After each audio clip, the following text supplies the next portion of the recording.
मैं कोई productivity expert नहीं हूँ, लेकिन एक चीज मैंने जरूर नोटिस करी है, चाहे कंटेंट बनाना हो, पढ़ाई करनी हो, वर्कआउट करना हो या कोई नई स्किल सीखनी हो, पहले मुझे लगता था कि मेरे पास टाइम ही नहीं है। और आई नो आपको भी सेम फील होता है। और हमें दिन के एंड में हमेशा एक ही फीलिंग आती है, यार पूरे दिन फ्री था फिर भी एक भी इम्पोर्टेंट काम नहीं करा। फिर मुझे समझ आया कि प्रॉब्लम टाइम की नहीं है, प्रॉब्लम उस टाइम को यूज करने में है। और इस वीडियो में मैं तुम्हें कोई मोटिवेशन नहीं दूंगा, सुबह 4 बजे उठना है कि 18 घंटे काम करना है, नहीं। मैं बस वो प्रैक्टिकल टेक्निक्स शेयर करूंगा जो मुझे हेल्प करती हैं, ताकि दिन के सारे इम्पोर्टेंट काम सुबह के 11 बजे से पहले ही हो जाए। टेक्निक नंबर फर्स्ट जो पर्सनली मुझे ज्यादा हेल्प करती है, focus block instead of to do list. हम सब रोज सुबह उठ के 10-15 कामों की लिस्ट बना देते हैं। वर्कआउट करना है, पढ़ना है, असाइनमेंट्स कंप्लीट करने हैं, नई स्किल सीखनी है, और फिर दिन के एंड में लगता है कि इतने सारे काम देखकर एनर्जी ही नहीं है। इसलिए मैंने एक सिंपल चीज करनी स्टार्ट करी। अलग अलग कामों की लिस्ट बनाने की जगह मैंने हर एक काम के लिए एक फोकस ब्लॉक बनाया। फॉर एग्जाम्पल सुबह 7 बजे से लगाकर 9 बजे तक एक प्रॉपर स्टडी सेशन होगा, उसके बाद ब्रेकफास्ट और फिर सारी चीजें। क्योंकि जब तुम्हारा दिमाग ये नहीं सोचता कि अब अगला क्या काम है, तब तुम ज्यादा काम कर पाते हो। लेकिन सिर्फ टाइम फिक्स करने से ही काम नहीं बनता, क्योंकि एक और चीज थी जो मेरा काफी टाइम खा जाती थी। यहाँ आती है technique number 2, use dead time smartly. दिन में बहुत सारा टाइम ऐसा होता है जो हमेशा वेस्ट होता है, जैसे कि ट्रैवल करते वक्त, खाना बनाने के वक्त या फिर रूम क्लीन करते वक्त। तो फिर उस टाइम को यूटिलाइज करना सीखो।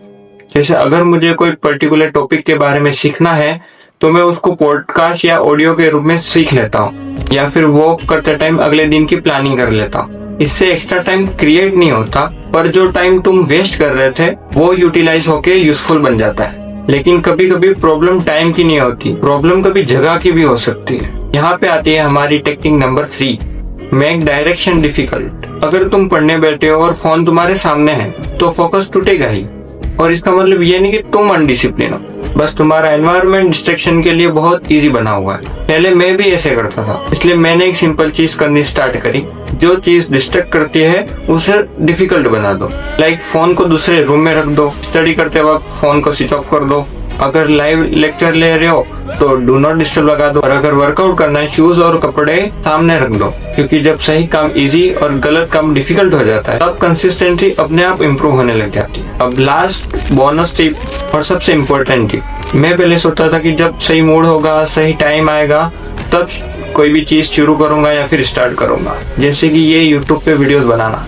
लेकिन मूड और मोटिवेशन दोनों अनरिलायबल होते हैं, इसलिए अब मैं सिर्फ 5 मिनट रूल्स फॉलो करता हूँ।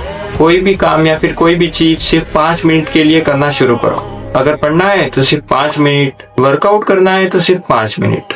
और इंटरेस्टिंग बात यह है कि ज्यादातर केस में स्टार्ट करने के बाद कंटिन्यू करना इजी हो जाता है, क्योंकि मोटिवेशन एक्शन से आती है, एक्शन मोटिवेशन से नहीं। हमेशा याद रखो कि जो भी काम सबसे इम्पोर्टेंट है वो सबसे पहले करो।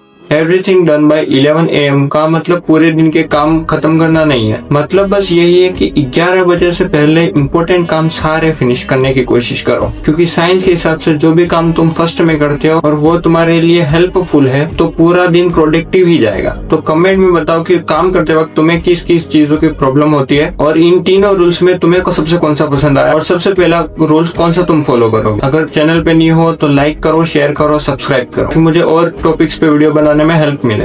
मैं मिलता हूँ किसी नेक्स्ट टॉपिक के साथ नेक्स्ट वीडियो में। This is hyper Parth, stay hyper.